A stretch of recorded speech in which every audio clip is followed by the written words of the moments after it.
दोस्तों, हार्ट की ब्लॉकेज के बारे में बहुत सारे गलतफ़हमियाँ हैं। सारे गलतफ़हमियाँ आज मैं आपको बताने वाला हूँ। 7 गलतफ़हमियाँ हैं जो मेजर हैं और उनके बारे में मैं आपको बताऊँगा। उसके संग जो रियल फैक्ट्स हैं वो बताऊँगा और गलतफ़हमियाँ मिथ जो बोलते हैं वो क्या-क्या है बताऊँगा।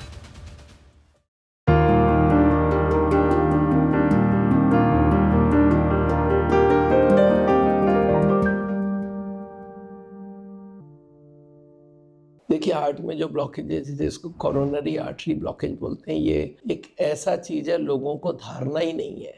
बड़े-बड़े organisation, American Heart Association, Mayo Clinic, CDC, ये लोग ने ब्लॉकेज के बारे में बहुत सारी इन्फॉर्मेशन देते हैं पर लोगों तक पूरा नहीं पहुँच पाता है और उनकी इन्फॉर्मेशन भी पूरी नहीं होती है।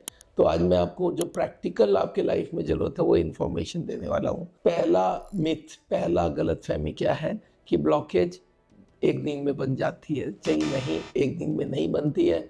ब्लॉकेज बनने में बहुत साल लगती है। मिसकंसेप्शन है कि भई एक दिन में आ जाती है। ये ब्लॉकेज को एथेरोस्क्लेरोसिस बोलते हैं और ये करीब-करीब आप मान लीजिए 15-20 साल की उम्र से शुरू हो जाती है और कोई को अगर 25 साल में हो रहा है या 40 साल में हो रहा है तो 10-15 साल तो लग गए। ये लोग हैं जो बहुत स्पीड से ब्लॉकेज बनाते हैं और अगर स्लो देखेंगे तो कोई 60, 70, 80 साल में हो रहा है तो ये 1, डेढ़ 2% पर ईयर की स्पीड से होती है, तो ये कभी नहीं मानिएगा ब्लॉकेज एक दिन में हो जाती है। दूसरी जो मिथ है वो है कि 70 से 90% ब्लॉकेज है तो स्टेंट या सर्जरी करना पड़ेगा। ये एकदम नहीं करना पड़ेगा। एक तो होता है इनकी जो सिम्पटम 70, 80, 90 के बाद ही इसके सिम्पटम्स आते हैं, पर आप देखेंगे 70, 80, 90 क्यों लिखा होता है?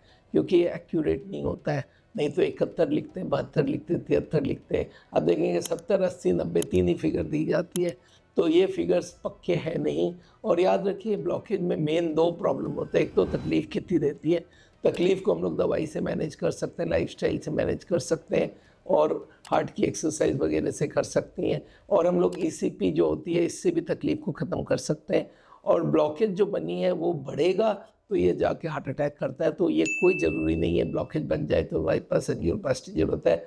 70, 80, 90 ब्लॉकेज को हम लोग रिवर्स कर सकते हैं, उसको रोक सकते हैं और जैसे ही ब्लॉकेज रिवर्स हो जाए तो इमरजेंसी जिसको हार्ट अटैक बोलते हैं वो आने के चांसेस बहुत कम हो जाते हैं, एकदम ना के बराबर हो जाते हैं। तीसरा मिथ है कि ब्लॉकेज को कंप्लीटली क्लीन किया जा सकता है एंजियोप्लास्टी के थ्रू। ये भी एक गलत इन्फॉर्मेशन है, याद रखिएगा। ये जो ब्लॉकेज है इसको हटाया नहीं जाता, इसको सिर्फ दबा दिया जाता है दीवार के अंदर। एक बैलून डाला जाता है एंजियोप्लास्टी में और बैलून से क्या करते हैं, बैलून फुला देते, ब्लॉकेज साइड में दब जाती है और वहाँ पे एक बैलून हटाते वक्त एक स्प्रिंग लगा देते हैं, इसको स्टेंट बोलते हैं। पर याद रखिएगा ये एक नॉर्मल पाइप नहीं है, ये अलाइव पाइप है, ये जिंदा पाइप है। इसमें आप डालेंगे और इसके अंदर फिर से ब्लॉक आ जाती है जल्दी से जल्दी, बिकॉज ऑफ फॉरेन बॉडी होती है और ये पूरा हटाते ही नहीं है, तो खाली साइड में दबा के रख देते हैं और साइड से लीकेज करके ब्लॉकेज के पहले और बाद में भी ब्लॉकेज बन जाती है। अगर आप मेयो क्लिनिक की बात सुनते हैं तो इसमें बोलते हैं ब्लॉकेज में इन्फ्लामेशन भी होती है, जब वो फॉरेन बॉडी डाला जाता है इन्फ्लामेशन होता है। और ये जो ब्लॉकेजेस होती है 70, 80, 90, अगर वो रप्चर नहीं कर रही है और उसको हम लोग कम कर सकते हैं तो ये कभी हार्ट अटैक नहीं करती है। इसलिए आप याद रखिएगा, ज़्यादा इम्पॉर्टेंट है zero oil diet, exercise, stress management और उसके संग नॉन वेज को बंद करना और दवाइयों का पूरा सेवन करना, कोलेस्ट्रॉल ट्राइग्लिसराइड लोएस्ट लाना। इससे ऑपरेशन की ज़रूरत नहीं पड़ेगी और हम ब्लॉकेज को रिवर्स करेंगे।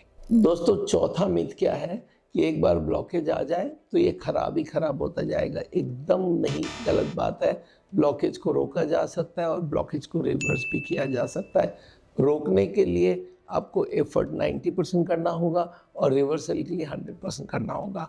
याद रखिएगा 14 कारण है हार्ट की बीमारी का और 14 का 14 को पूरा कंट्रोल करना पड़ेगा। आपको plant based low fat diet लेना पड़ेगा, रेगुलर एक्सरसाइज करना पड़ेगा, स्ट्रेस कम करना पड़ेगा, blood pressure, sugar, cholesterol, triglyceride को पूरा कंट्रोल रखना पड़ेगा, तो ब्लॉकेजेस बढ़ेंगे नहीं, ब्लॉकेजेस घटेंगे। और ये बहुत इंपॉर्टेंट है, इसमें इन्फ्लामेशन भी कम करना पड़ता है और इसमें पोल्यूशन का इफेक्ट भी कम करना पड़ता है, एंटीऑक्सीडेंट बहुत सारे फ्रूट्स वेजिटेबल लेना होता है, इससे ब्लॉकेज रिवर्सल पॉसिबल है। पांचवा मिथ है, पांचवा जो गलतफहमी वो है चेस्ट पेन है तो ब्लॉकेज ही होगा। ऐसा भी कोई बात नहीं है। चेस्ट पेन के और भी बहुत सारे कारण हो सकते हैं और वो कारण कौन से हैं, याद रखिए। जब ब्लॉकेज होता है तो आदमी एकदम एंग्जाइटी में आ जाता है। इस वक्त भी एंग्जाइटी या पैनिक से भी दर्द आ सकती है, चेस्ट पेन। एसिड रिफ्लक्स से भी हो सकता है। और यहाँ पे याद रखिए मसल्स है, बोन्स है, लंग्स है, नर्व्स है, ये किसी में भी पेन हो सकती है। ये सर्वाइकल का भी पेन हो सकता है, ये मस्कुलर पेन हो सकता है, कोस्ट्रोकॉन्ड्राइटिस हो सकता है। तो याद रखिएगा चेस्ट पेन का मतलब ही नहीं है, इसको अगर आप क्लियर करना चाहते हैं चेस्ट पेन और आप एक सीटी स्कैन करवा के देख सकते हैं आपके रियल में ब्लॉकेज है कि नहीं है। तो ये बात बहुत इंपॉर्टेंट है। छठा मीथ है कि जो पतले लोग होते हैं और वो फिजिकली एक्टिव है उनको ब्लॉकेज नहीं होगा, ये भी गलत बात है। पतला मोटा होना एक फैक्टर है और फिजिकल एक्टिविटी दूसरी फैक्टर और 14 कारण है। अगर ये देखा गया कोई का जेनेटिकली कोलेस्ट्रॉल हाई है, ट्राइग्लिसराइड हाई है, उनके फैमिली में 2-4 लोगों को, तो उनको तो बाहर से कुछ भी नहीं करने की जरूरत है, कोलेस्ट्रॉल ट्राइग्लिसराइड ही ब्लॉकेज बना देता है।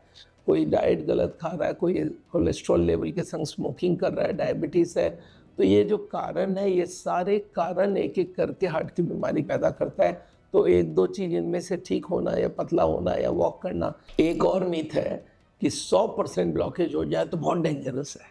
याद रखिएगा 100% ब्लॉकेज से डरने की जरूरत नहीं है, क्योंकि 100 कभी बढ़ता नहीं है और 100 की वजह से जो नुकसान होना था हो चुका है। हाँ, 100 जिस वक्त हुआ, जिस वक्त हार्ट अटैक का, उसके आधे घंटे 1 घंटे के अंदर अगर उसको खोल दिया जाता है, उसकी क्लॉट हटा दी जाती है तो बात अलग है। अदरवाइज 2-4-5 घंटे बाद उस क्लॉट का कोई वैल्यू नहीं है और उस 100% ब्लॉकेज बढ़ भी नहीं सकता, वो घट ही सकता है। पर याद रखिएगा ज़्यादा इंपॉर्टेंट कौन से हैं, जो ब्लॉकेज 40 के ऊपर है, 40, 50, 60, 70, 80, ये अगर ब्लॉकेज बढ़ेगी तो ये अनस्टेबल बनेगा और एक दिन वो फटने से हार्ट अटैक कर देगा।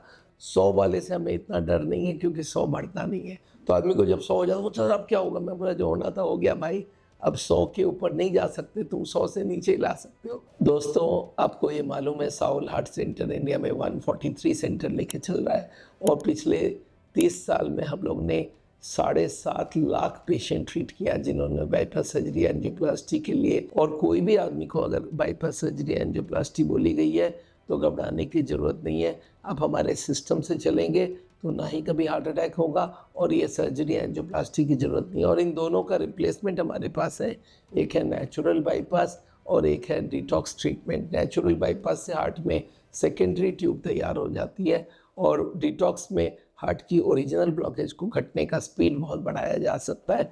तो ये दोनों से आगे ऑपरेशन की ज़रूरत नहीं हो। आप अगर हमसे मिलना चाहते हैं तो मैं देहरादून में मिलता हूँ और इंडिया में कलकत्ता, बॉम्बे, बेंगलोर में मिलता हूँ। और सबसे बढ़िया है कि मैं ऑनलाइन अपॉइंटमेंट देता हूँ। ऑनलाइन के लिए आप हमारे वेबसाइट में जाके आप ऑनलाइन अपॉइंटमेंट ले सकते हैं।